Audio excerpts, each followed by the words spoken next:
ABC, what's going on? Happy Christmas, Merry Christmas, Feliz Navidad, Melikalikimaka. That's it. It's just, this is a quick video I wanted to shoot to show some of my recent heavy metal pickups, all in that same vein. Some things that I found lately that have got me just really excited. I love finding classic metal or thrash or heavy metal records. They can be tough to find sometimes because they're not always in great shape. A lot of this stuff either I have on CD now or needed an upgrade copy on vinyl or had on vinyl back in the day when I was 14, 15, 16. And I just, like many my age, I just wasn't that kind to it. You know, I can remember, you guys kill me for this, like taking my Ride the Lightning and Puppets and Kill 'Em All, and these were like Megaforce originals, and I would like pin them on the wall, because that's what you did, you know what I mean? And the posters and whatnot from Alive and Alive 2, I would pin them to the wall, and just, so I guess it's, it was just my way to enjoy them. So now, you know, being a little older and more of a collector, you know, seeking out those copies has become a challenge, but it's a cool one. So here's what I picked up recently and I wanted to share with you. This kind of tips the edge, not really of heavy metal, but this is Alice Cooper's Welcome to My Nightmare. And what this is an upgrade copy. The vinyl, the sleeve are just absolutely mint. And my copy is so loved that it just needed to be replaced. And I found this afternoon actually just so inexpensive that I had to pick it up. This is just Alice's absolute masterpiece for 70s Alice. And I think 80s Alice is very different, very with the times. But as far as 70s Alice goes, if you have not yet been introduced to this, you've got to do yourself a favor and at least watch Welcome to My Nightmare on YouTube. And Alice, interestingly enough, just released the sequel to this album. And we're talking 1975. So now, what, 37 years later, he releases Welcome to My Nightmare 2. I haven't heard it, I don't own it, I saw it in Newberry Comics, and it was, I think, like $37.99, which was ridiculous. I'm never going to pay that for it, not on a blind buy. But if anybody has heard it and has any feedback on it, and leave me a comment and let me know, because I'm very, very curious. Ace Frehley, Frehley's Comet. This is Ace's first solo record post-Kiss. So we all know he put out his earlier first solo record, which I absolutely love. But this is his first solo record with Frehley's Comet, that band. This is a promo copy for anyone that digs that. This has Rock Soldiers and Into the Night, which were pretty famous songs. So there's still a pretty young-looking Ace at that point. I guess he's sobered up. His legend has it long enough to record it, and this is a really good Ace album as far as 80s metal goes. I like this one a lot. The next couple I have to show, because I am a fan, and that's Stryper. And this is the Yellow and Black Attack. So here come the heavy metal Christian bumblebees that used to throw Bibles out of their concerts. And the reason I pulled this out is, you know, this is, not only is it Stryper's first album, but this is, I think, the earlier press, right? There's only 6 songs on this. So this was notoriously repressed after Soldiers Under Command to include additional songs. So Stryper, I mean, say what you want about them, and lots of bands and even kids in high school, you know, you panic because of the subject matter. It's all about Jesus and God, but fortunately for me, I'm so ignorant that I really don't get into lyrics. Most songs fly right by me, what they're about or what their meaning is. I tend to tune in more to the music, the bridges, and maybe that's the musician in me, I don't know. But, you know, say what you want about Stryper. If you're into glam or hair metal, Stryper can proficiently play their instruments. And that is, you know, what it's really all about. And I've always defended Stryper, and I always will. It's just some cool 80s cheese, man. So, Yellow and Black Attack, very early Stryper in great shape. And then I found what ties for me with Stryper's best album, Soldiers Under Command.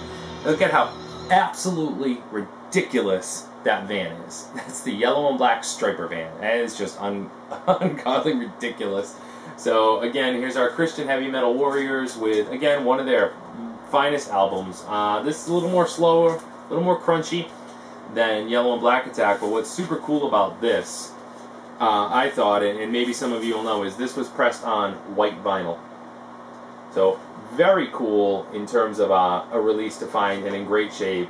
Soldiers Under Command is right on par with To Hell with the Devil as just a really, really killer slab of 80s hair metal. It's, again, technically proficient, a great album, and I will always defend it. As well as a Stryper single, and this is Reason for the Season. This has Winter Wonderland, and Stryper's own Reason for the Season. What better time of the year to pull this out? Ho ho ho. But one of the coolest things about this is so early in Stryper's career that, you know, the band is listed here. And those that know Stryper know you have Robert Sweet and Michael Sweet, the brothers, Timothy Gaines on bass, and then Oz Fox on rhythm guitar. Except here, Oz is Ozzy Fox. That's some early Stryper shit right there. Alright, I'm going to get a little heavier with the last two. I was stoked to find these. These are so cool. And this is, first is Metal Churches, The Dark. I've had this on CD for years. I haven't had the vinyl since I was in high school.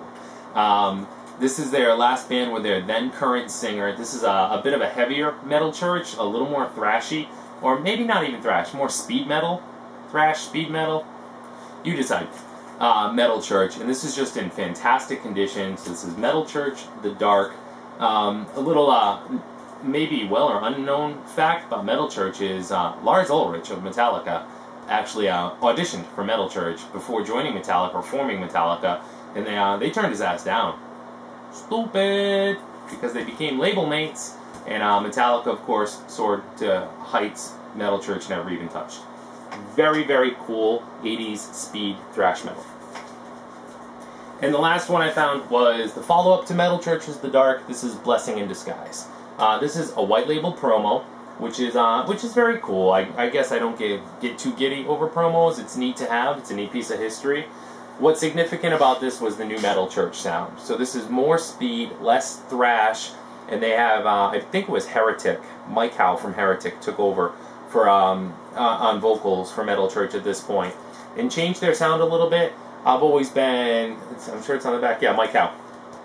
And so I've always been on the fence with which I like better, and the reason I like both of these is because I like both Metal Churches. You know, it's a lot like Van Halen for me. I like Roth, I like Hagar, I like both Metal Churches, and I like both Van Halens.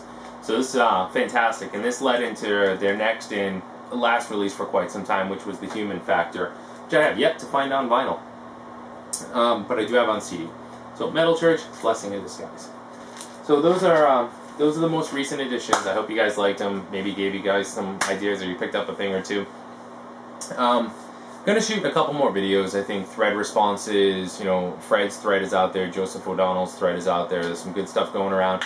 But above and beyond all that, man, I just wanted to say happy holidays to everyone in the VC. It's been an absolute killer year for the VC, for buying vinyl, for picking up new things, for fine-tuning my collection, our collections, for recommendations, for thinning things out, for beefing up in different areas, for taking off into new genres and different things, and just for meeting new people and making new friends. You know, I've made so many friends through the vinyl community. It's been absolutely amazing. So thank you to everyone in the VC that subscribes. You know, even if you just watch and don't comment, I'm good with that. That's cool. I hope you take something away from these videos. I hope you like my channel. And you know, for those that do watch and do comment often, you know, everyone that does, I look forward to all of your comments all the time. Nothing stokes me more than seeing, you know, you've received a new comment from somebody. And for those that I talk to on a deeper level, you know, either via phone or text or email or whatever the case may be, you know, I love you guys too. It's just, it's been an absolute awesome year for the vinyl community.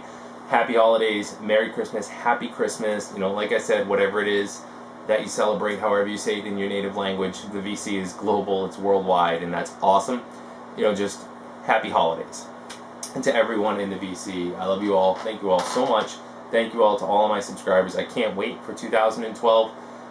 You know, and I really hope the VC just only continues to grow, and somehow we can squeeze more hours into the day to make and watch more videos. You guys are great. So thank you so much, everybody. Take care. Have a great night. A couple more videos coming your way before Christmas if I can manage to squeeze them out. And if not, I'll see you guys next time. Take care. Ciao.